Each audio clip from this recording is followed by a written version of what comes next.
Olá, muito boa noite. Estamos começando mais uma live, o nosso encontro semanal da TV Informe, do portal Informe Blumenau, para debater temas de interesse da nossa comunidade. Hoje, uma terça-feira e não na segunda, pois foi o dia que conseguimos conciliar as agendas dos nossos convidados. Uma terça-feira marcada pela retomada de medidas restritivas aqui em Blumenau, com a suspensão novamente do transporte coletivo, de missas e cultos e outras ações adotadas pela Prefeitura para fazer frente ao crescimento do coronavírus aqui na cidade, com um grande número de casos diários. Nessa terça-feira foi registrada a 20ª morte, são 20 mortes no total, e 84% da taxa de ocupação de leitos de UTI, o pior índice até agora. É nesse contexto preocupante que faremos o debate de hoje, para falar de um dos setores que mais tem buscado se reinventar nesses tempos estranhos de pandemia, a educação, um desafio para alunos, pais, professores e gestores. Desde 18 de março, as aulas estão suspensas em Santa Catarina e no decreto municipal do último domingo, o prefeito Mário Wildebrandt anunciou que as aulas em Blumenau não voltam antes do dia 7 de setembro, se voltarem. Não é fácil. Você que nos acompanha, seja muito bem-vinda, seja muito bem-vindo. Nos ajude a construir o bate-papo de hoje, deixe a sua curtida, o seu comentário, nos traga o seu relato da sua experiência, porque muita gente está vivendo essa mesma situação. Compartilhe a nossa transmissão. Os nossos convidados são pessoas, figuras muito especiais, dois técnicos, dois profissionais da educação que ocupam e ocuparam cargos públicos importantes nessa área. Patrícia Liders, secretária de Educação aqui de Blumenau e que preside a UNDIM, a União Nacional dos Dirigentes Municipais aqui em Santa Catarina e também na região sul, e Eduardo Deschamps, ex-secretário de Educação de Santa Catarina, ex-reitor da FURB, ex-presidente do Conselho Nacional de Educação, conselho onde ocupava a cadeira até o mês passado, e membro do Conselho Estadual de Educação. Patrícia Liders, obrigado pelo carinho, obrigado pela deferência com o Informe estar aqui com a gente.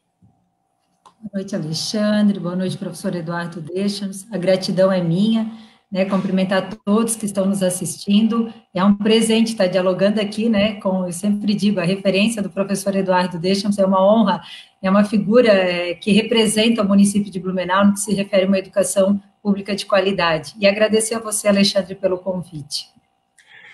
Eduardo Deschamps, amigo de longa data, é uma das boas relações que a gente constrói no jornalismo. O Eduardo, que já foi radialista, entende um pouco da nossa profissão, já nos conheceu há bastante tempo. Obrigado aí para arranjar um tempinho na tua agenda para bater papo com a gente. Obrigado, Alexandre. Quero cumprimentar você, a Patrícia, né? Primeiro, dar os parabéns à Patrícia pelo trabalho que ela vem realizando. Eu que, ao longo desse período agora da pandemia, né, participei de muitas lives, de muitos webinários em todo o Brasil, por conta do parecer que nós elaboramos lá em conjunto com a conselheira Maria Helena, do Conselho Nacional de Educação, das atividades não presenciais e agora da retomada das aulas, né? Alguns indicativos, algumas formas de poder realizar a educação nesse período da pandemia, e pude citar de exemplo, o exemplo de Blumenau, que tem feito um trabalho muito bonito, né? E até de referência nesse período agora de atendimento, principalmente da educação básica. Sem falar no caso da FURB, né? Eu, até por ser de lá, vou agora puxar um pouquinho a sardinha para a minha brasa, mas dizer também, parabenizar a reitora Márcia e toda a equipe da FURB, que muito rapidamente migrou, né, do modelo presencial para o modelo não presencial, para poder continuar as suas atividades. A gente vai conversar um pouquinho sobre isso agora, né? Mas ao mesmo tempo dar os parabéns, Alexandre, pelo trabalho que você realiza aí com o Informe Blumenau. Eu que aqui de Florianópolis, e às vezes lá em Brasília, acompanhava sempre as notícias de Blumenau. Já trocamos até mensagens de madrugada, né? A partir do seu portal, né? Eu quero dizer que quando os entrevistados são bons, a audiência é grande. Então, normalmente a gente cita as primeiras pessoas que estão nos acompanhando aqui para cumprimentar, para motivar as outras, mas já tem um monte de gente cumprimentando, dando uma boa noite. Eu quero agradecer o carinho da audiência, pedir para você que está nos assistindo para compartilhar a sua experiência, para colocar sua indagação, né? Agradecer de coração para todo mundo que está nos acompanhando. Eu quero fazer uma pergunta para os dois. Aí o prefeito Mário Wildebrandt, nesse domingo, decretou, se antecipando ao governo do Estado, que aulas não retornem em Blumenau até o dia 7 de setembro. Elas estão suspensas ali até do comecinho da segunda, desde o comecinho da segunda quinzena de março. A minha pergunta é: o ano letivo já está perdido? Já está comprometido? De onde a gente vai tirar força, tempo, disponibilidade para conseguir reverter isso, supondo que volte dia 7 de setembro? Patrícia. Tá, Patrícia? Então, com certeza, Alexandre, não está perdido. Aqui nós temos que deixar muito bem claro, a partir do momento que as legislações federais permitiram, e aqui parabenizar o trabalho do Conselho Nacional, que desde a primeira documentação, ele vem trazer essa autonomia do sistema municipal, e o sistema municipal, com a sua autoria, faz a sua resolução, faz o seu parecer, e faz o seu sistema modificado a partir da pandemia. E aqui o Eduardo Deschamps, participou do Conselho Nacional, participou do Conselho Estadual, e Santa Catarina saiu na frente. Quando tão logo saiu o parecer da Nacional, no outro dia o Conselho Estadual lançou, e aí o sistema municipal tinha que correr, eu digo, atrás do prejuízo e ter atitude. Isso é fundamental, Alexandre. Um gestor, ele precisa ter coragem, precisa ter atitude. E a partir do momento que o seu sistema garante, não tem ano perdido, isso a gente precisa deixar muito claro, tem algumas diferenças, seja no dia letivo, para carga horária, e aqui a gente precisa sim, ninguém está dizendo que é o ideal, a gente sabe que a gente vai ter algumas dificuldades, que a gente vai precisar avançar um pouquinho nesse currículo, na aprendizagem dessa criança, desse adolescente, mas não há ano perdido, até porque a gente precisa aqui enaltecer o trabalho maravilhoso que os profissionais da educação têm feito. Aqui a gente não pode deixar de registrar, Eduardo, porque da noite para o dia, não houve omissão do servidor da educação, muito pelo contrário, Por mais que a gente não tenha certeza, eu sempre digo, a certeza de hoje é a incerteza de amanhã, todos estão querendo acertar. E esse é o maior ganho da educação.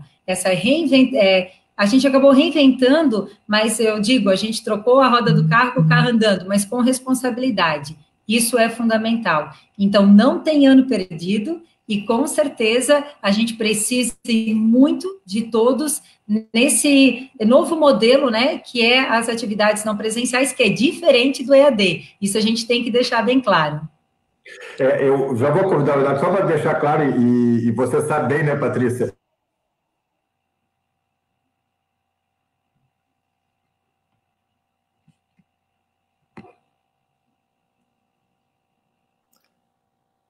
Está me ouvindo, Patrícia? Eu acho que ele caiu. Eu acho que só o Alexandre caiu, Então, enquanto ele vai restabelecendo, deixa eu fazer para o público, não sei se o público está conseguindo nos ver, ele está retornando agora. Opa, senhores, vamos ter, não sei o que aconteceu, acho que é muita audiência. Mas então, para deixar claro que quando eu fiz esse questionamento, e depois eu vou fazer esse reconhecimento no final, pelo maravilhoso trabalho que tem sido feito, pela essa reinvenção de todos, a gente tem visto, a dedicação não é fácil, mas quando eu falo, não é nenhuma ação de um professor ou de outro, nem um conjunto e tal, é pela dificuldade que todos estão enfrentando, pelo inusitado, a pandemia atacou todo mundo, era nesse contexto, e a homenagem, eu acho, para os educadores, para os gestores, para a prefeitura, nesse quesito de educação, eu vou fazer no tempo certo. Eduardo, qual é a sua leitura?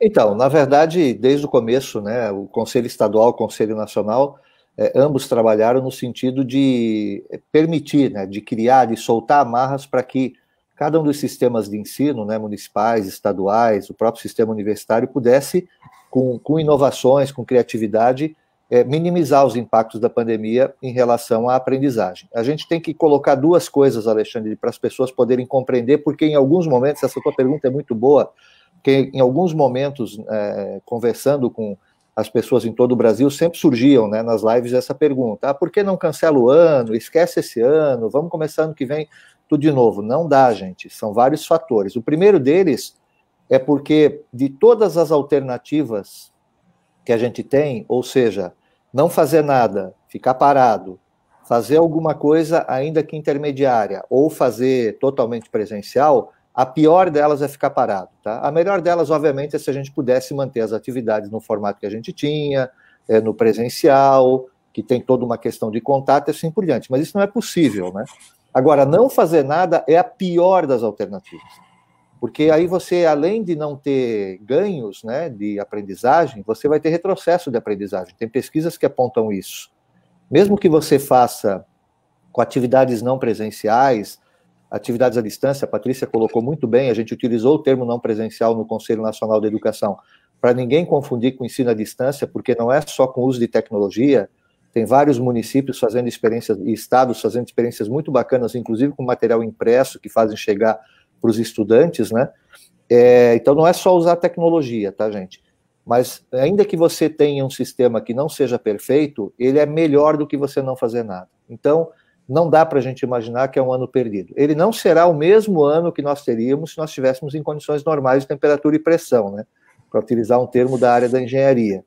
Mas não é uma opção para nós. A opção que a gente tem enquanto educadores nesse momento é criar as alternativas que permitam minimizar os impactos da pandemia, evitem retrocesso escolar, evitem perda de vínculo do estudante com a escola. É muito bacana, a Patrícia deve ter casos desse em Blumenau, mas eu tenho, por exemplo, muito contato, né, com a secretária municipal de Londrina, por exemplo, que fez um curso comigo de MBA, e ela falando, sabe, coisas bacanas do tipo assim, a criança pequena assistindo um vídeo de uma professora, ela reconhece a professora, a outra criança que ia ter aula online, ela botar o uniforme para poder participar da aula online, ou seja, esse vínculo com a escola, ele é super importante para os estudantes, né? E, obviamente, ajustes que a gente tem que fazer do ponto de vista de calendário, evitar que o ecossistema educacional também seja prejudicado, não é só olhar para a rede pública, tá, gente? A gente tem que olhar para a rede privada também, porque se as escolas da rede privada começarem a falir, vai ter sobrecarga para a rede pública, e a rede pública nem sempre vai estar em condições de fazer isso. É só perguntar para a Patrícia se as escolas de educação infantil, que hoje atendem na rede privada, elas quebrarem, como é que a rede pública, que já tem déficit de vagas, eventualmente, vai fazer para atender essas crianças, né?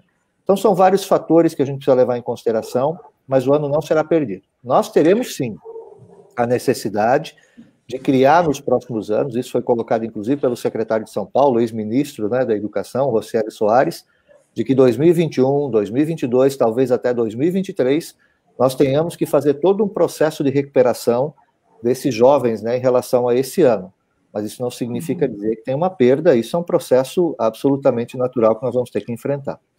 Eu acho que é esse o gancho que eu talvez a minha pergunta queira chegar onde você acabou de falar, Eduardo. Eu quero só cumprimentar algumas pessoas, eu não vou conseguir cumprimentar todas ali, mas a Deise, a Fernanda, a Jacira, a Neia, a nossa queridíssima Gisele Margot Quiroli está aqui com a gente, né, o Adriano, a Elga, a Jane, a Rosemary, o nosso querido também Marcelo Altoff, que está dando uma de personal stylist aqui, me dizendo para eu arrumar minha gola. Já arrumei, mas sabe que é meia boca, não adianta. A Sônia, muita gente aqui com a gente. Eu quero agradecer o carinho da audiência, o Adriano Cunha. Enfim, muito bacana, assim, estou muito feliz. Quando a gente fala em ano perdido, e aí agora eu queria que vocês conseguissem avançar nisso, é isso, porque o que acontece? E, de novo, eu estou falando muito empiricamente como pai de dois filhos que estão na rede, né? Tem que levar esse ano, mas a minha preocupação fica, como é que vai ser o aprendizado dele no ano que vem, que já vai estar numa outra série, num outro contexto, né? Por melhor que seja, e aí não é só questão dos professores, da estrutura, nem nada, é da preparação dos próprios pais, né? Se todo mundo foi pego de surpresa, nós não estamos habilitados para isso, então todo mundo, e se tem uma coisa boa, se é que tem alguma coisa boa nessa pandemia, é o reconhecimento ao trabalho dos professores. Eu acho que isso nunca mais vai questionar com relação a isso, e também em especial do trabalho dos professores da rede pública, claro que da rede privada também. Então, a preocupação é que se olha assim, e o ano que vem, né? Aí o próprio Eduardo está falando, bom, agora vai ter que fazer uma recuperação gradativa, né? Então, vai ter, né, Alexandre? E o mais impressionante disso é o seguinte, a gente está bastante otimista que ano que vem a gente vai ter um ano normal também, né? A gente espera que a gente tenha a vacina, né?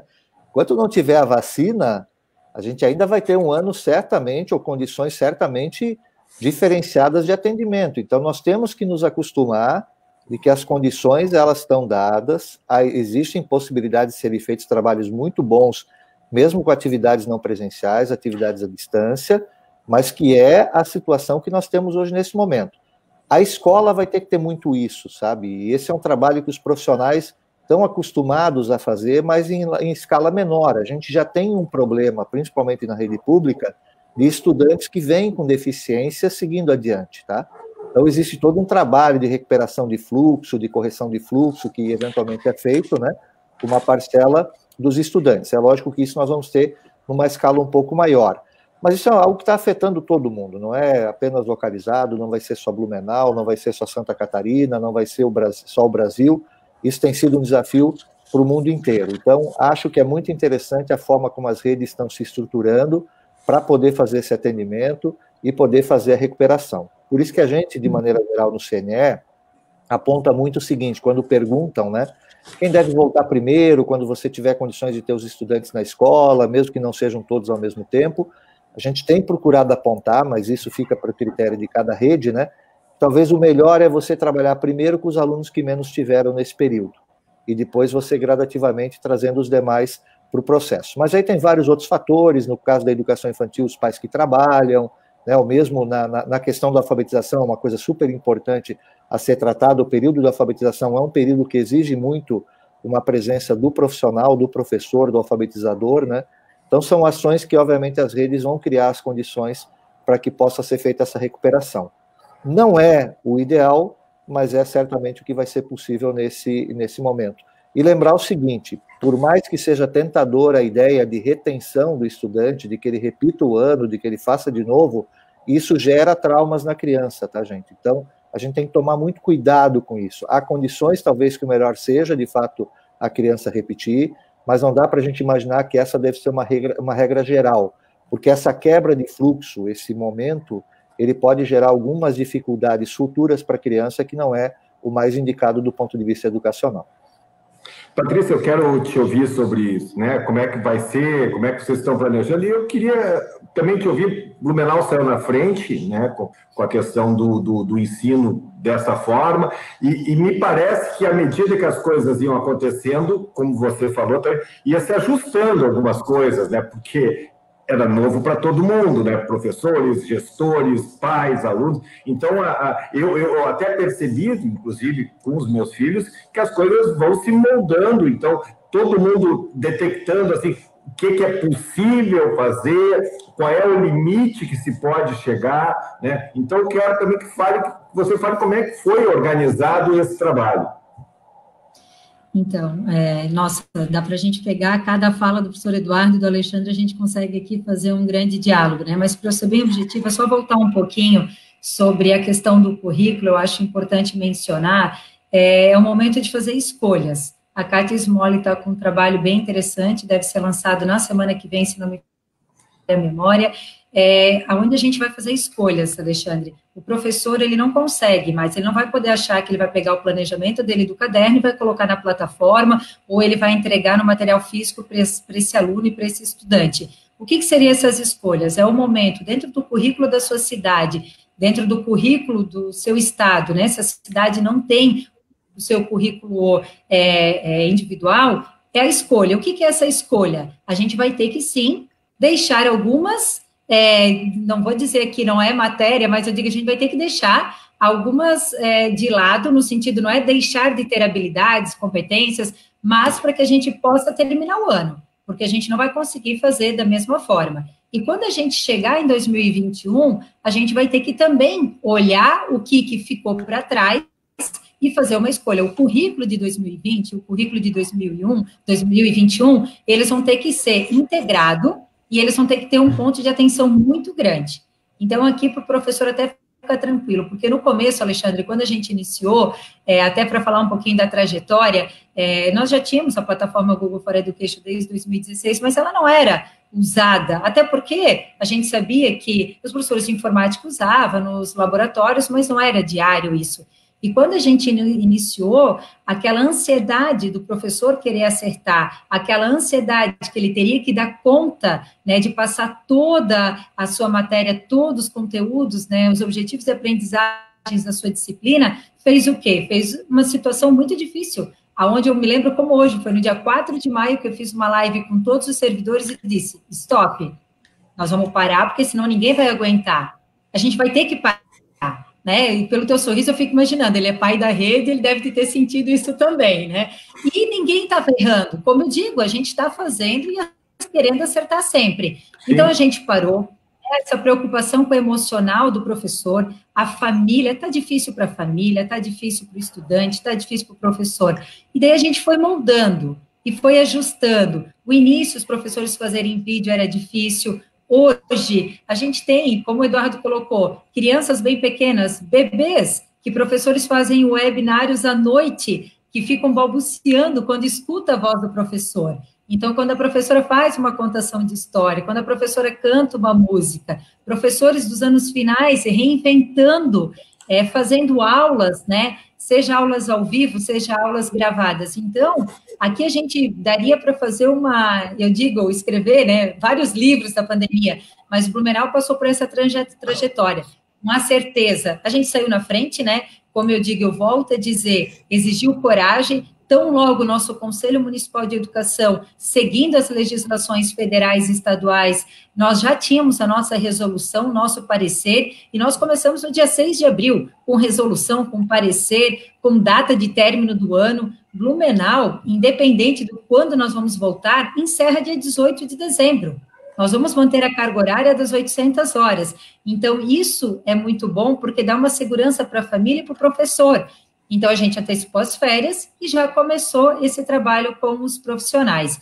E agora, Alexandre, eu vou dizer que a gente está em outra situação, né? Acredito que seja mais leve, né? Um trabalho também com a saúde mental desses professores, essa preocupação ela é fundamental, o gestor, ele precisa ter, e eu sempre digo, e os alunos, aos poucos, as crianças, elas também vão se acostumando. Antes tinha dificuldade para entrar na plataforma, agora já entra, já lança atividade, já tira foto.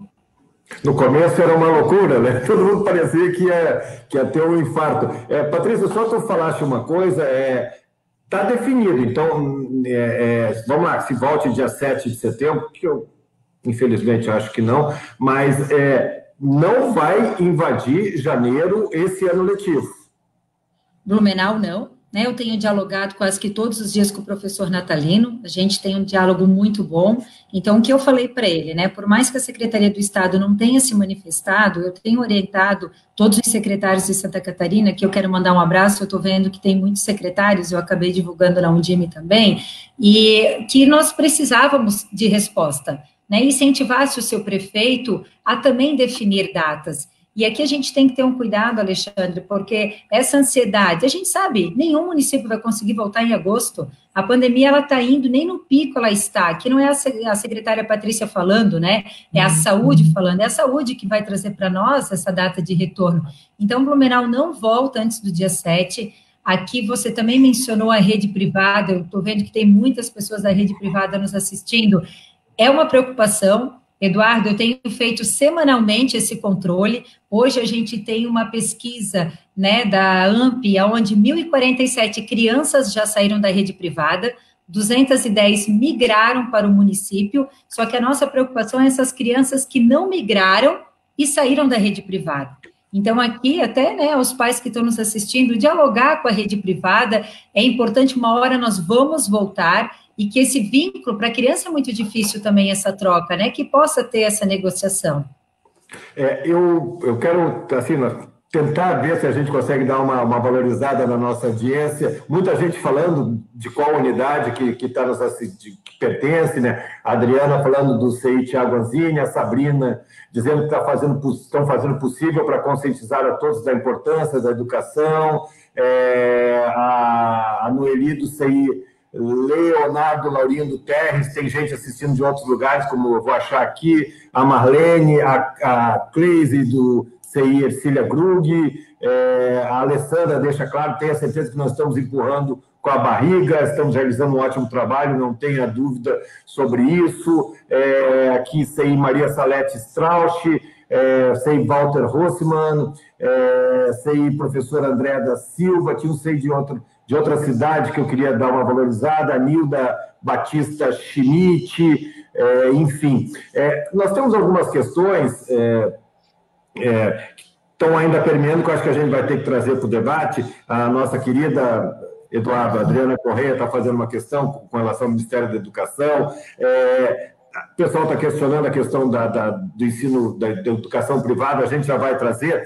Eduardo, como você participa de muito debate nacional, eu queria que, se é possível, fazer um paralelo, porque, com todas as dificuldades, Santa Catarina tem uma situação melhor de que vários estados da Federação do Brasil, em especial no que diz respeito ao acesso à internet e a um nível de educação melhor das famílias em comparação a outros estados brasileiros.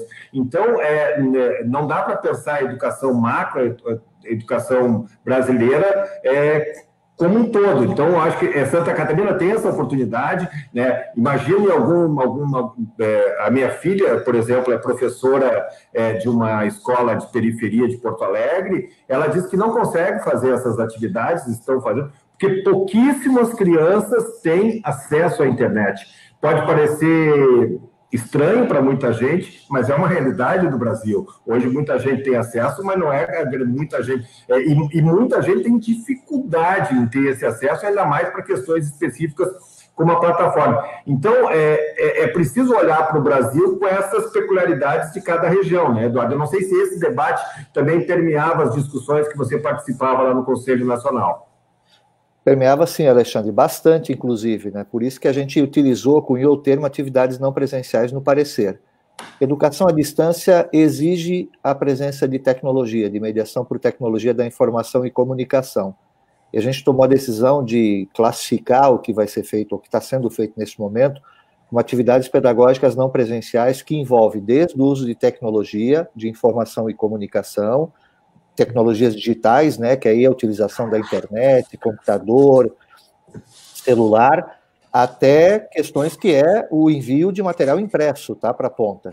E nesse meio, tem vários estados, aqui em Santa Catarina a gente acabou não usando, tá, gente? Mas, por exemplo, Blumenau poderia fazer, se fosse o caso, né?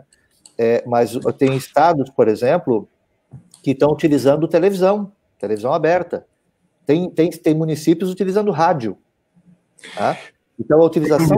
usando a estrutura da Câmara de Vereadores, de TV de Câmara de Vereadores. Não, aqui em Florianópolis...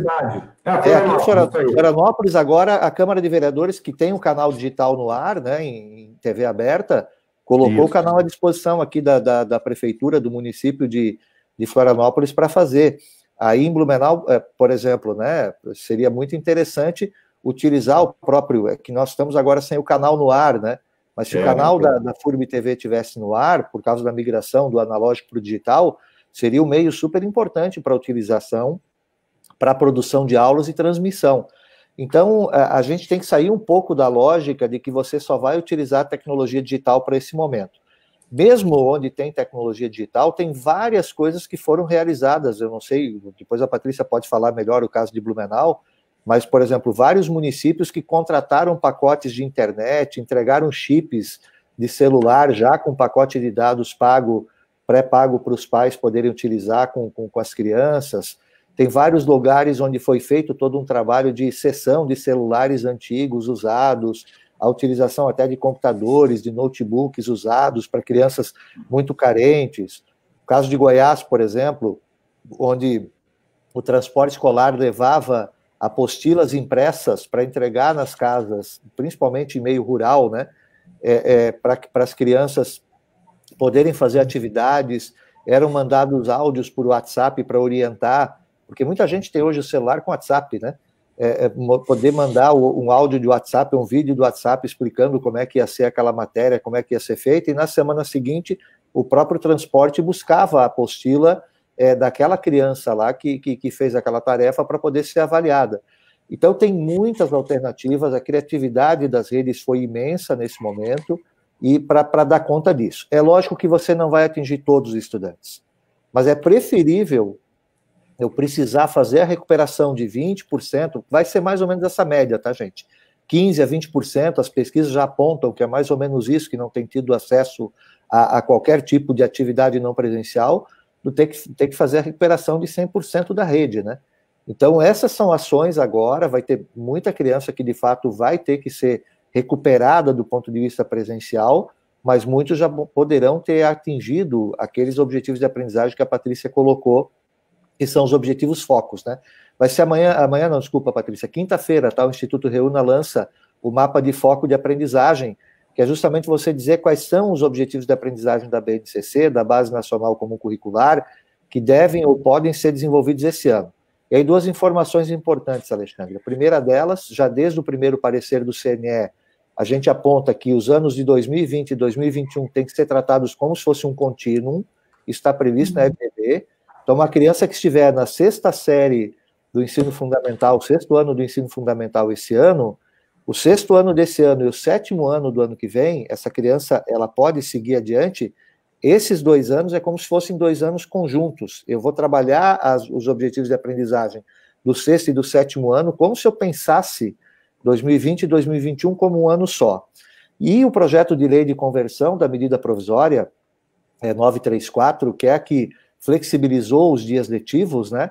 Ele aparece dentro desse projeto de lei a ideia de que as 800 horas de 2020 e as 800 horas de 2021 possam ser tratadas como 1.600 horas para os 2 anos, ou seja, eu poderia executar 600 horas esse ano e 1.000 horas ano que vem, se eu quiser. Isso é uma decisão da rede. Por isso que a Patrícia está falando com muita propriedade de que eu não preciso ficar estendendo o calendário para 2021, não vale a pena.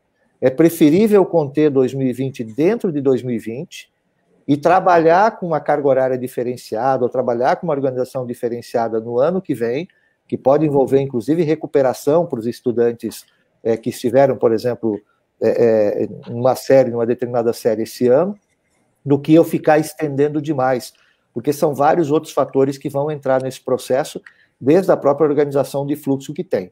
Mas, ao mesmo tempo, foi permitido que você compute a carga horária, de acordo com a regra de cada sistema, a carga horária feita de atividades não presenciais também para fins de cumprir a carga horária mínima do ano, né? Então, o foco é o objetivo de aprendizagem. E aí, quando você reorganiza o currículo, coloca o objetivo de aprendizagem, o que você vai fazer esse ano e o que você vai recuperar ano que vem, começa a ficar mais claro esse processo. E, por fim, minha fala está um pouquinho longa, né? Mas, por fim, eu queria fazer exatamente essa observação que a Patrícia fez, né? No começo, as pessoas achavam que era transformar uma aula presencial numa aula não presencial, sabe? Sair daqui, vai para uma aula online e tentar dar o mesmo tipo de conteúdo. Não é a mesma coisa. Desde o começo a gente alertava. Eu alertei na escola do meu filho aqui, eu tenho no 9º ano do fundamental e tenho no 1º ano, né, da universidade, tá? Aí para a escola do meu filho aqui do 9º ano, eu falei, calma, gente, um pouquinho, respira um pouco. Entende? Não precisa sair fazendo tudo ao mesmo tempo, como se fosse tudo normal. As crianças não, mesmo onde tiver conexão por internet, elas não conseguirão ficar das 7h30 da manhã até meio-dia assistindo uma aula como se fosse uma aula normal, tem que intercalar. Então, isso foi um pequeno tempo ali no começo, depois o pessoal fez um freio de arrumação. Eu acho que hoje os resultados já estão bem melhores, e em que pese ainda ter questões a serem aprimoradas. Deixando claro que a pandemia pegou todo mundo desprevenido em qualquer área, né? Então não foi só a questão da educação, todo mundo se obrigando a se reinventar e se reencontrar. Eu quero fazer a menção a Marinês, que é do CEI Odila Lima, de Campo Herê, né? Obrigado pela audiência. A Ana parabenizando a secretária Patrícia pelo trabalho, a Clarice do Machado de Assis, a Maristela, a Grace do CEI Ingo Hering, a Miriam da escola Zuma de Oliveira, né? Zuma de Oliveira, Patrícia? Zuma Souza. Zuma Souza, tá. A Adelina da Frei Dorico Duriex, a Carla Rodrigues, e professora Evelina Elizabeth, o sobrenome é complicado, a Alana Pereira do CEI Wilhelm Theodor Schiller, muita gente assistindo, a Madalena aqui da escola Leoberto Léo.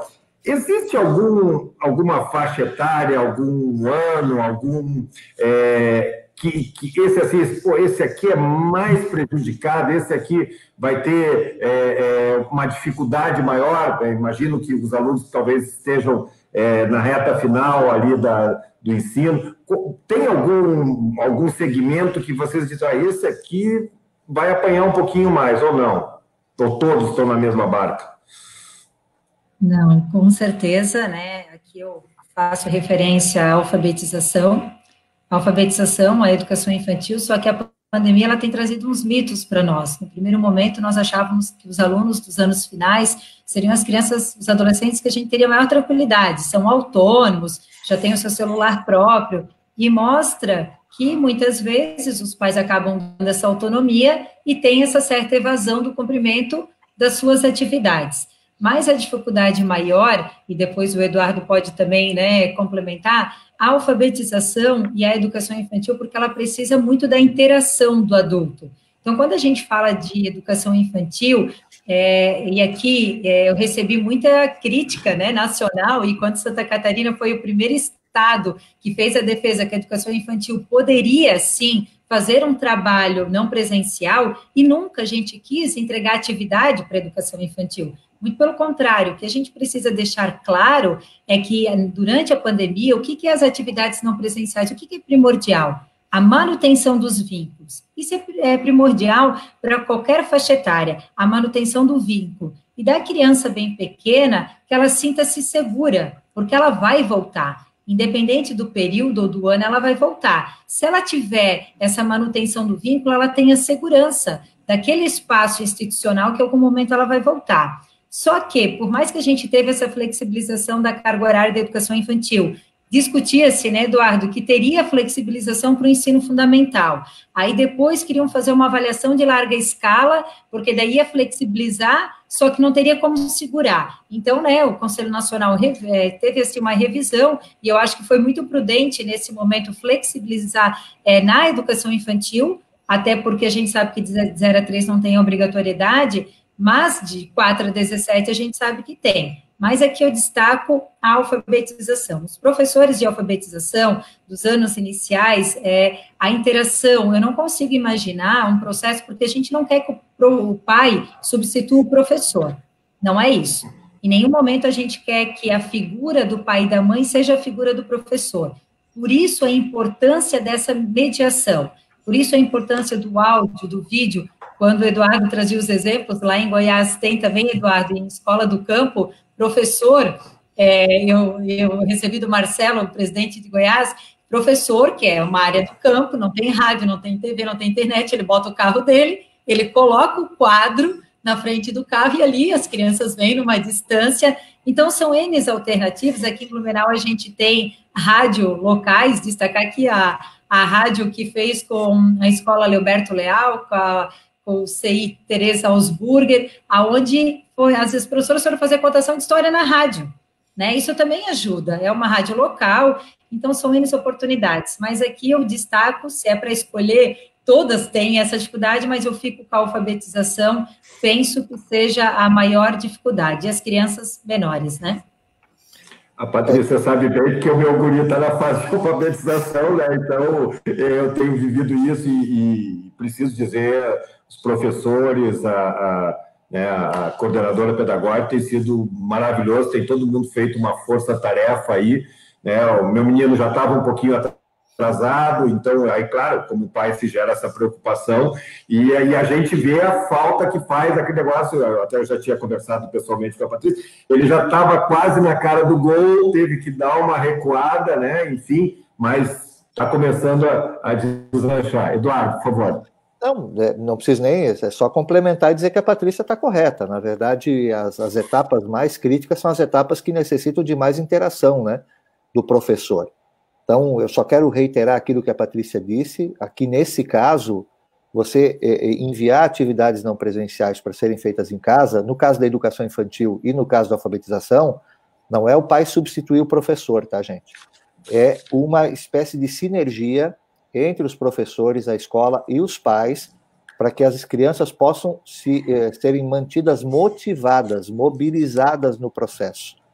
Porque aí, se você não fizer nada, aí elas vão ter retrocesso. Então, é orientar os pais do que eles podem fazer, dentro, obviamente, das limitações que as famílias têm, que os próprios pais têm, para manter essas crianças motivadas, mobilizadas em relação à alfabetização, em relação ao desenvolvimento, né, que é previsto dentro da educação infantil. Mas é lógico que a presença do professor, a questão presencial nesse caso, ela é super importante. Então, aí sim são as etapas onde a gente vai ter, certamente, um trabalho, um cuidado muito maior na hora de fazer a recuperação e uma eventual reposição ou atividades presenciais com essas crianças, né? A ponta lá do ensino médio é uma coisa relativa, né? Só queria falar um pouco sobre isso, porque vários países, as experiências internacionais apontam duas tendências, tá? De retorno à escola quando você não pode retornar com todas as crianças ou jovens, né? Então tem o retorno, primeiro, das crianças da educação infantil, por vários fatores, entre as questões pedagógicas, como a gente já colocou, mas também a questão da necessidade dos pais trabalharem, mas tem alguns países voltando primeiro com o terceiro ano do ensino médio, quer por uma questão de facilidade, né, de distanciamento, de cumprir as regras de distanciamento social e das pessoas, mas ao mesmo tempo porque eles saem da educação básica depois para ir para o ensino superior, né? Então, são duas pontas importantes a serem lidadas, que as redes, de maneira geral, têm que se articular. Como no Brasil a educação infantil é da rede municipal e o ensino médio é da rede estadual, são duas redes que vão trabalhar certamente de maneira muito mais complementar nesse processo, né? Agora, também está apontado no parecer do CNE que as universidades, algumas já fazem, tá? Terão um trabalho também de recuperação dos jovens que chegarem à universidade no ano que vem, em virtude de algumas lacunas que vão ficar do terceiro ano do ensino médio desse ano. Pô, tem a questão do ensino superior, que valia outra live também, porque o ensino... mas, enfim, a gente tem que focar aqui. A Sônia Silveira Gonçalves traz um questionamento importante, Patrícia. Tá, Blumenau vai até dezembro, mas as aulas iniciam quando, em 2021? É o calendário normal ou pode ter uma antecipação? Não é o calendário normal, né? Nós vamos seguir vida normal. Outubro já começa a comissão do calendário, edital de matrícula, não parou, matrícula, rematrícula, tudo vai continuar normal. Eu não posso dizer aqui a data, porque quem define é a comissão de matrícula, mas deve ser ali previsto na primeira semana de fevereiro. E aí, claro, como quero acreditar que a gente vai ter uma vacina, que a gente possa começar o ano letivo presencial com todas as etapas, né? E com um trabalho ainda maior, né? Aqui eu não gosto de usar a palavra recuperação, mas um olhar sensível desse professor, a gente vai ter que ter um diálogo muito grande, e aqui é uma preocupação para todas as redes, seja privada, estadual, municipal, porque a gente tem a troca do profissional quando ele é de caráter temporário. Nós vamos ter que trabalhar com memórias, né? É um trabalho muito grande aqui da coordenação, da direção, porque aquele professor que vai sair, ele vai ter que deixar a história, e a história não é só a nota no boletim, né? A educação infantil, ela traz um parecer descritivo, mas eu vou ter que ter uma escrita dessa criança, desse adolescente, qual foi o momento, a nota ela não vai dar conta nesse momento, né? Aonde ele parou, essa avaliação diagnóstica, é claro que a gente vai trabalhar com a avaliação diagnóstica no retorno da pandemia, mas como no início do ano sempre é feita a avaliação diagnóstica, aqui o olhar tem que ser muito sensível, porque teremos perdas, sim, de aprendizagem. Ninguém está aqui tampando sol com a peneira e dizendo que está tudo certo, mas eu preciso fazer um destaque que nesse momento, Alexandre, a gente tem que ter o cuidado, porque para além das habilidades, para além das competências, tudo é fundamental, mas aqui a gente tem que primeiro preservar a vida, né? A gente está com muitas crianças com tentativa de suicídio, automutilação, não é São Paulo, não é Rio de Janeiro, é Blumenau, Santa Catarina, então a gente tem que ter um olhar sensível para essas nossas crianças, né? O professor, ele tinha essa criança e esse adolescente na sala, conseguia perceber ele mais inquieto, não se alimentava, não conversava muito, agora a gente não consegue visualizar. E se a gente parar para pensar, a educação é o único órgão institucional que está conseguindo chegar nas residências. A educação é o único órgão que consegue observar, e nós temos crianças se manifestando na plataforma, e nós temos aquela criança que não se manifesta. Então, aqui, esse olhar sensível, a escuta, ela é fundamental. Eu tenho provocado os diretores, provocado os professores, façam webs apenas para ouvir, sem tema, sem nenhuma proposta, escutem seus alunos, ouçam seus professores. Eles vão trazer, quem vai trazer as respostas são os professores, não é a secretária de educação, não é o prefeito. Quem traz as respostas é o professor que está em contato com a família. Então, a gente precisa ouvir o professor para que a gente possa construir esse planejamento. Não adianta a gente querer lá no gabinete ficar criando ideias. A gente tem que ter gestão, tem que ter planejamento, mas se a gente não tiver um olhar sensível, uma escuta para quem está lá na ponta, escutando os desafios, a dificuldade da família, a gente não avança. Esse é um ponto importante, viu, Alexandre? Quando a gente fala da questão do vínculo, né, de não ser perdido, é porque a escola ela é super importante dentro da rede de proteção social, tá? A escola não é apenas um espaço de ensino e de aprendizagem, essa é a principal função dela, mas ela também tem, principalmente na rede pública, um papel de proteção da criança, né? E aí, quando você não tem esse contato direto, você pode ter, e é uma preocupação muito presente, né, dos secretários municipais e estaduais de educação, as questões do aumento da violência em casa, inclusive com a criança, do aumento da própria, né, autoviolência, digamos assim, como disse a Patrícia, a automutilação, a questão do suicídio, essas são questões presentes que a gente tem no processo, e a ausência, a impossibilidade da criança ir até a escola que aumenta a responsabilidade de como fazer a escola ir até essa criança e que a gente possa ficar observando os sinais o tempo todo. Como disse a Patrícia, tá? Que é uma coisa que a gente eu tenho defendido desde o começo e lá no CNE também. Tem momento que apenas você não deve ficar muito focado apenas em ficar dando conteúdo. Tem momento que apenas o que você precisa fazer é que tenha um espaço para que aquela criança, para que os professores, para que até os pais possam dialogar nesse momento, possam conversar nesse momento. É quase como se fosse criar uma rede de apoio o tempo inteiro. Está todo mundo isolado, todo mundo muito cansado, nosso isolamento, a nossa quarentena, infelizmente, vai durar mais do que durou em outros países, né, por uma série de fatores que não cabe discutir aqui. Então, o processo educacional ele pode ajudar muito agora a gente a poder criar um pouco dessa rede de proteção para as crianças e para os adolescentes e até para as próprias famílias, né? Destacar aqui bem rápido. Santa Catarina, a gente foi pioneiro no Brasil, a gente fez um trabalho com o Ministério Público, com a busca ativa, porque como o Apoia, nesse momento, ele não está em funcionamento, até porque o objetivo não é penalizar nem família, nem ninguém nesse momento, mas a gente está com um trabalho de busca ativa em todas as cidades de Santa Catarina para fazer essa conscientização que o objetivo é não perder nenhuma criança e nenhum adolescente durante a pandemia. Então, isso é fundamental, a gente precisa saber aonde que estão essas crianças, né?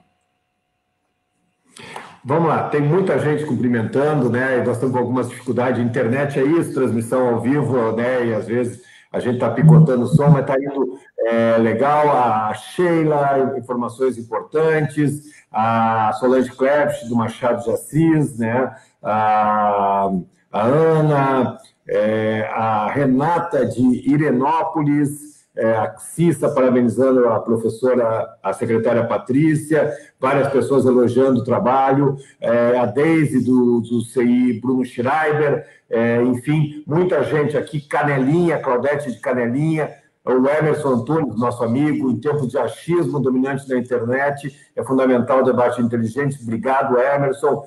Um monte de gente aqui falando. Também queria fazer a Luciane Wolff, também do Machado de Assis, a Silvânia, da Franz Volles, a Suzy Fernandes, de Ibirama, a Cris, de São João de Itaperiú, a Sabrina, do CI Monteiro Lobato, a Andréia Schmidt, do CI Augusto Kister. Bom, gente, nós estamos quase chegando no nosso final, dá para a gente atacar para vários lados, né? Eu queria uma avaliação rapidamente, principalmente tu, Eduardo, mas claro que a Patrícia pode complementar, você já trouxe alguns números sobre Blumenau, sobre essa situação da escola particular. Durante um tempo da pandemia se fez essa dicotomia entre salvar vidas e salvar a economia, como se as coisas andassem diferente. E é um problema social muito grande, porque é isso, essas escolas estão fechadas, ainda estão mantendo os professores. Então, assim, eu sei de CIs menores que muita gente já saiu, porque não tem condição. Segura um mês, tu segura o segundo mês, mas depois fica complicado. Então, esse é um drama que pode, conforme o andar da carruagem, bater na rede pública, como a Patrícia falou, né? Essa foi uma preocupação do CNE desde o começo. É lógico que dos 4 até os 17 anos, ainda existem algumas condições para você poder fazer algumas atividades não presenciais. Ali de 4 e 5 anos, talvez ainda ter algum tipo de atividade que a escola possa prover, digamos assim, para as crianças, que justifique, né, para os próprios pais a questão da manutenção da mensalidade. Mas de 0 a 3 é muito difícil, né, gente? De 0 a 3 é quase que um atendimento totalmente diferenciado, né? Então, muitas escolas, de fato, vão ter muita dificuldade nesse momento, muitas delas não estão conseguindo segurar, até porque muitas dessas escolas ou centros de educação infantil são realmente muito pequenos, né? Eles não têm uma escala. Se você tem, por exemplo, outras etapas educacionais, talvez fazer uma compensação. Eu confesso, Alexandre, é a primeira vez que eu vou falar isso, mas eu vi esses dias alguns debates disso em nível nacional, e eu acho que não vai ter muita saída, tá? Talvez tenha que se criar algum tipo de apoio financeiro específico para essas escolas, para além daquilo que já vai ter que ser feito de complementação também para a rede pública, tá? É importante a gente ter isso em mente. O Fundeb está caindo, né? A Patrícia pode ter os dados melhores, que como a arrecadação de maneira geral cai, vai cair o Fundeb. Caindo o Fundeb, você, além de ter menos dinheiro, você vai ter muito mais coisas para fazer daqui para diante. Então, vai ter que ser uma reconstrução importante de como viabilizar financeiramente o funcionamento da rede pública, mas, ao mesmo tempo, tem também algum tipo de apoio a ser dado para esse setor, digamos assim, da rede privada, no âmbito da educação, porque eles complementam a atuação da rede pública. E não nos esqueçamos, tá, gente? Desde o começo, quando o CNE trabalhou na viabilização de atividades não presenciais, nós tínhamos um outro fator, digamos assim, que ele não era explícito, ele não vou dizer que seja oculto, que ninguém estava querendo esconder, mas que é uma coisa que nos preocupava desde o começo. Um colapso do ecossistema educacional público e privado significa professores desempregados. Então, isso a gente também não queria que acontecesse, né? Então, criar as condições para que o sistema pudesse operar, ainda que de maneira não ideal, era uma das principais preocupações que nós tínhamos, né? Então, esse vai ser um trabalho agora para ser feito, obviamente, sob o olhar, né, da questão da recuperação da economia ou da recuperação do sistema como um todo, passado aquele primeiro momento, que é o momento da emergência, né, que é o que a gente precisa garantir as vidas das pessoas e, ao mesmo tempo, criar as condições para que o sistema continue funcionando. Que só queria complementar uma sugestão que eu acredito que mesmo que o município ele tenha vaga, o objetivo é pensar que as escolas privadas elas possam continuar e possam se manter, porque aqui mexe com a economia da cidade, e é claro que todos têm o direito à vaga pública, mas eu volto a dizer da permanência do vínculo, daquela criança que já está na rede privada, que tem o seu professor, que tem os seus colegas, e aqui, Alexandre Eduardo, uma alternativa que Blumenau já faz é a compra de vagas. Eu tenho dialogado com o prefeito Mário, da gente pensar em ampliar essa compra de vagas, porque hoje, uma criança da educação infantil Fundeb, nós tivemos a perda do Fundeb nível nacional, a gente está falando de 30% a 35%. Blumenau está perdendo, por mês, em média, 4 milhões e 500, direto do salário do professor, que vem com o recurso próprio que a gente está fazendo essa troca, essa relocação de financiamento, porque a gente tem a perda do Fundeb, faz o cálculo 4 meses, a gente está falando de, em média, 16 milhões de reais que a gente está deixando de receber do governo federal. Mas, o que vai acontecer? Não é só o Fundeb, está caindo a receita, salário e educação, vai cair porque depende também dos impostos de cada município. E aqui, para que a gente possa manter também a rede privada, e a gente tem dialogado, é ampliar a compra de vagas. Hoje, uma criança na educação infantil, nós recebemos, em média, R$ 447. O investimento dela é R$ 1.047. Nós estamos comprando vaga, Alexandre e professor Eduardo, por R$ 900. Então, esse é o valor que a gente compra de vaga, R$ 900 o período integral, R$ 450 o período parcial. O objetivo é que a prefeitura possa ampliar essa compra de vaga. Aí aqui eu quero destacar a rede privada que está nos assistindo, o edital está aberto, nós não fechamos o edital. É claro que nesse momento de pandemia, as vagas que a gente comprou, a gente está pagando, são 6 instituições que foi bem no início do ano que a gente começou, mas a saída vai ser continuar a compra e ampliar a compra para que a rede privada não entre num colapso, porque eu penso que o fundamental ainda se mantém, mas aqui a preocupação é o infantil. Bom, nós estamos acabando, eu não sei, talvez vocês não consigam acompanhar e talvez depois vai poder. É muito legal ver os comentários, porque a gente percebe também alguns educadores se encontrando nessa timeline aqui e mandando abraço um para o outro, porque está todo mundo assistindo. Pô, obrigado, muito legal pela audiência, e as pessoas estão se cumprimentando aqui também na timeline, né? As pessoas também elogiando a fala do professor Eduardo, aí com relação às escolas de educação infantil. A Kelly disse que é a fala mais sensível perante essas. Eu queria, né, encerrar, para a gente tentar fechar ali perto da 1 hora, eu acho que não vai dar um pouco, com duas questões. A primeira, que foi a pergunta que a nossa amiga Adriana Correia fez, Eduardo, no começo, é sobre a questão do Ministério da Educação, né? Nós estamos aí numa... já saiu, né, entrou ministro, numa situação bem complicada, né, até o momento, uma questão muito mais ideológica do que pedagógica, infelizmente. Então, eu queria, qual é a falta que faz uma liderança nacional, né, um ministro, um presidente, chamar assim para a responsabilidade para tentar unificar esse debate. Queria sobre isso. E já encaminhando para o encerramento, vocês, com a experiência de vocês, eu sei que quem determina é a saúde, mas vocês estão muito conversando com todo mundo que é ligado à saúde. Qual é a expectativa de vocês? Vai voltar esse ano? Tem alguma possibilidade? Vai ter gente que vai ter que ficar pelo caminho? Por exemplo, a educação infantil, talvez, pela dificuldade de se montar protocolos para atender. Então, eu queria que a gente encaminhasse essa fala dessa falta de liderança que viria de cima do Ministério, e também qual é a perspectiva que vocês enxergam para esses tempos que ainda estão por vir. Tá fácil, né, Patrícia? Ele quer que a gente termine em 1 hora. R$1 milhão, Alexandre. Não vale.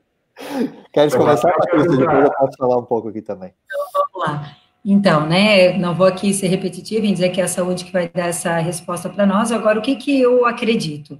Eu penso que, independente da data de retorno, os municípios e as escolas precisam começar o seu planejamento de retorno.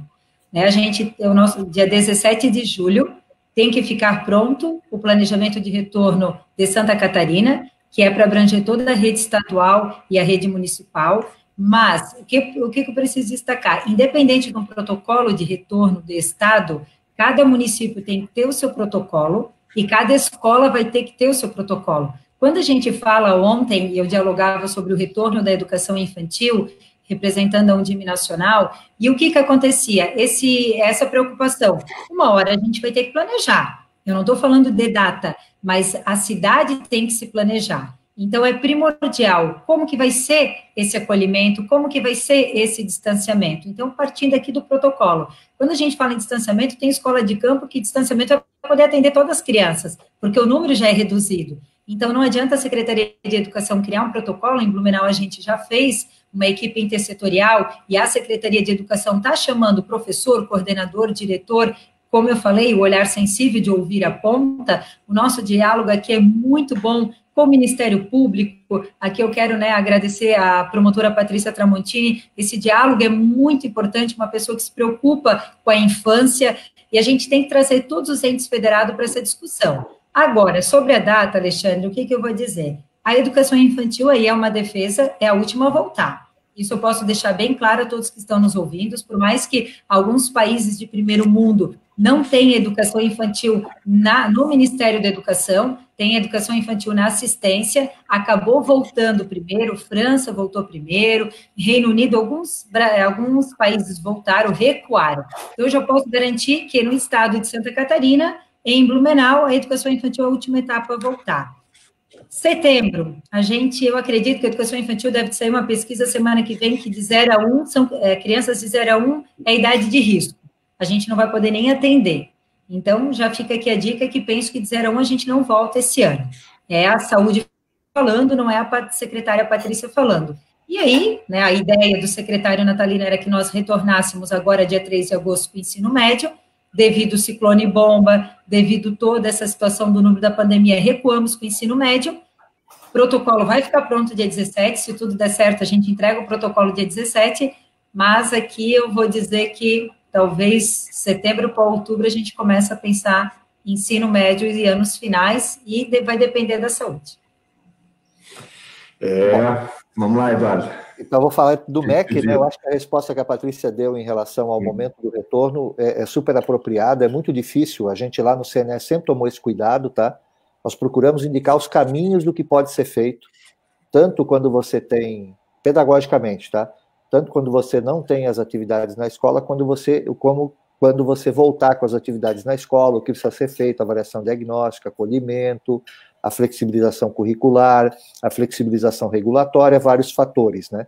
Agora, de fato, o CNE, desde o começo, né, falou o seguinte, olha, quem define a forma, quando a forma e de que maneira vai se retornar, é a autoridade local. E aí a gente defende muito que tem que ser feito isso de maneira intersetorial, é saúde, educação, tem questões relacionadas, por exemplo, a transporte, gente, porque você colocar uma rede para voltar a funcionar, você vai botar muita gente na rua, né? Então, tem que fazer isso com muito cuidado. Às vezes, a gente não está só preocupado com a questão do funcionamento dentro da escola, mas o quanto isso significa de movimento na cidade, de pessoas que se deslocam de um lugar para outro e assim por diante. Então, o trabalho tem que ser intersetorial para poder definir quando vai voltar. Eu, particularmente, sou um pouco otimista, tá? Olhando curvas, entende? Quando você começa a olhar as curvas e as tendências que você tem no Brasil, agora começaram a aparecer as curvas de média, eu acho que setembro é uma data prudente se pensar o retorno. Acho que a gente vai passar esse pico agora, que é a questão do inverno, porque aí você tem ocupações hospitalares que não são apenas derivadas da Covid, mas também de outras doenças, né, respiratórias que acabam aparecendo nesse período. Então, acho que esses são fatores importantes. Eu acho que a gente deve ter a curva estabilizada já para a queda, mais ou menos naquele período. Mas isso é o Eduardo olhando vários dados que são dados pela imprensa, né? A Patrícia, a equipe aí de governo, certamente tem esses dados de maneira muito mais apropriada para falar. Sobre o MEC. O MEC, as pessoas têm que entender, muita gente não entende como é que funciona o sistema educacional brasileiro. O MEC ele não é gestor de rede, o MEC é coordenador de políticas educacionais no Brasil. Gestor de rede é a Secretaria Municipal e a Secretaria Estadual. O MEC sequer consegue fazer uma gestão da rede de ensino superior dele, porque as universidades têm autonomia. Então, o ministro da Educação não determina o que uma universidade vai fazer, ele pode estimular uma universidade a fazer. Mas é uma liderança que poderia estar contribuindo. Só um pouquinho, vou chegar lá. Estou dizendo que ele não é o gestor da rede, mas ele tem um papel definido na Constituição e na LDB de coordenar as políticas educacionais. Então, nós temos duas dimensões, tá? Primeira, o ministro, o gabinete do ministro, dos últimos ministros, inclusive, desde o começo desse governo, pouco fizeram de coordenação de políticas nacionais. Ou se comportaram como se fossem gestores de rede. Vou dar um exemplo. Lembra daquela história de tocar hino, cantar e hastear a bandeira? Quando o ministro manda uma correspondência direto para a escola, não tem sentido. Ele deveria ter conversado com... Se ele quisesse fazer um grande programa, digamos assim, de valorização dos símbolos nacionais, ele chamava um DIME, chamava a Consed, conversava com os secretários, e ele poderia criar esse programa e coordenar esse programa.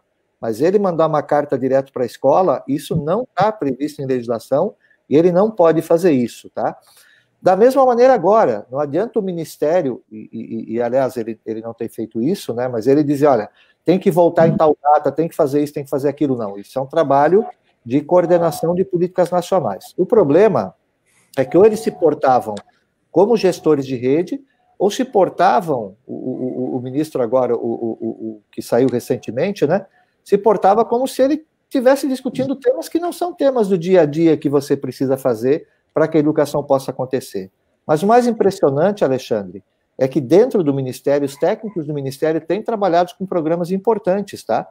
Então, por exemplo, ó, você tem um comitê operacional de emergência, não sei se a Patrícia já participou da reunião, eu participei de uma delas, que o MEC tenta coordenar esse trabalho, mas o ministro não participa da reunião. São técnicos que participam da reunião.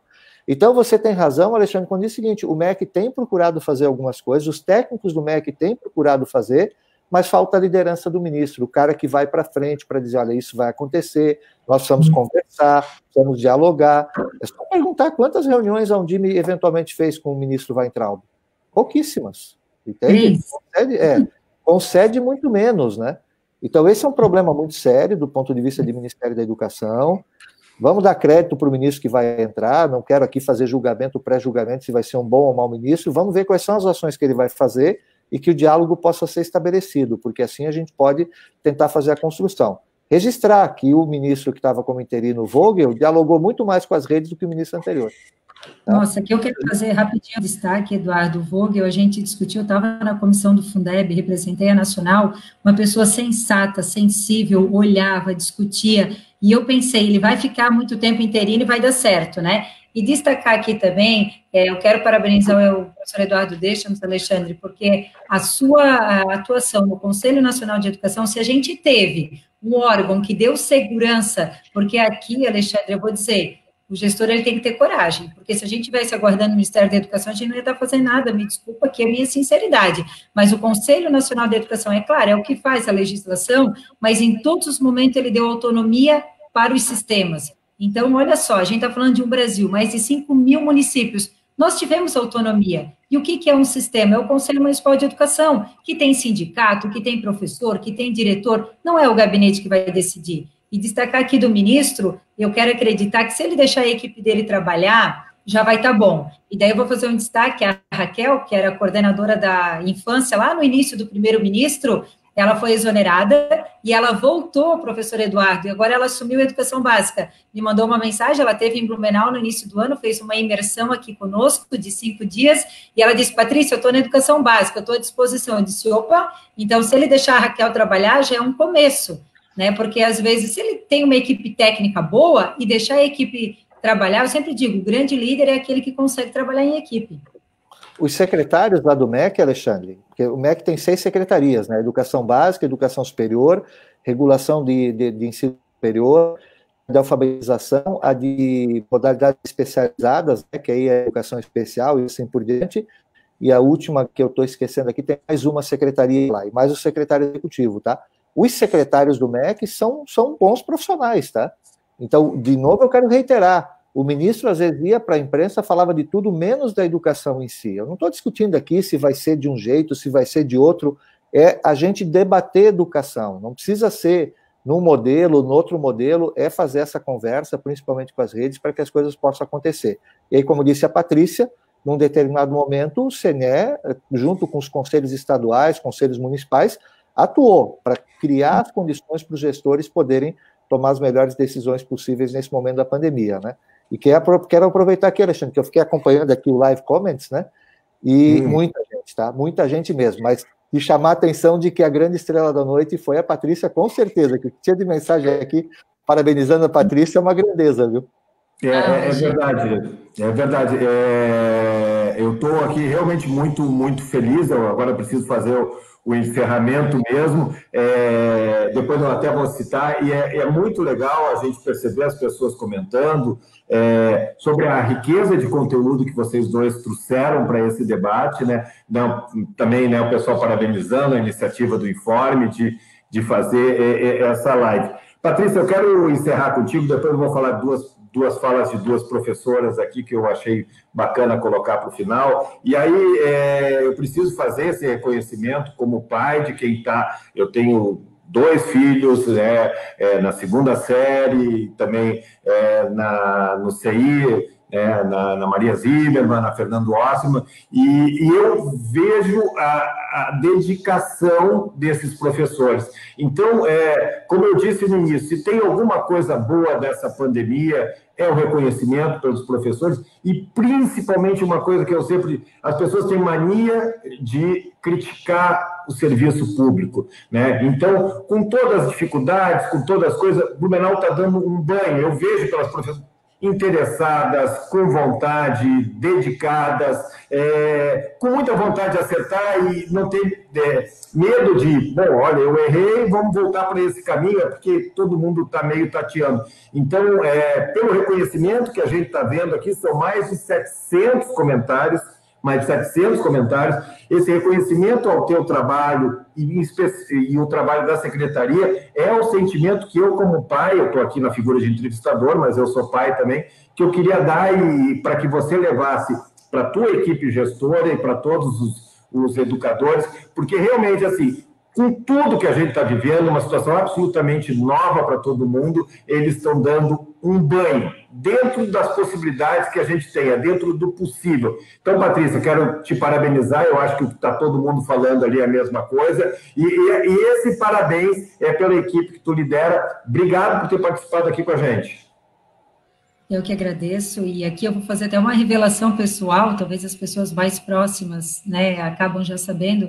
Quando eu iniciei, né, a função de secretária, né, eu sempre digo, o cargo ele é passageiro, você está, a educação é uma roda de ciranda, e eu disse que eu queria deixar um legado, e esse legado não ia estar nas obras, né, não que eu não iria fazer obra, não que eu não iria, mas o legado era de deixar essa aproximação da rede com a Secretaria de Educação, que a Secretaria de Educação é a rede, né? Então, esse legado da sensibilidade, dessa escuta, porque eu sempre digo, o que fica na memória é o que internaliza no ser humano. E quando você consegue, né, eu fui professora, 21 anos, sou coordenadora efetiva, quando você está na sala de aula, quando você conquista o seu aluno pela afetividade, você consegue garantir a aprendizagem. E esse foi o meu foco, trazer a rede. E se hoje tem esse reconhecimento, Alexandre, primeiro destacar, a Patrícia não faz nada sozinha. Eu tenho uma baita equipe na Secretaria de Educação, eu tenho 124 diretores que eu tenho muito orgulho, coordenadores pedagógicos, pessoas que estão, assim, reinventando a cada dia, que a gente ri junto, chora junto. Eu vi aqui no chat, quando você disse que eles estão trocando mensagem, é a saudade, Alexandre,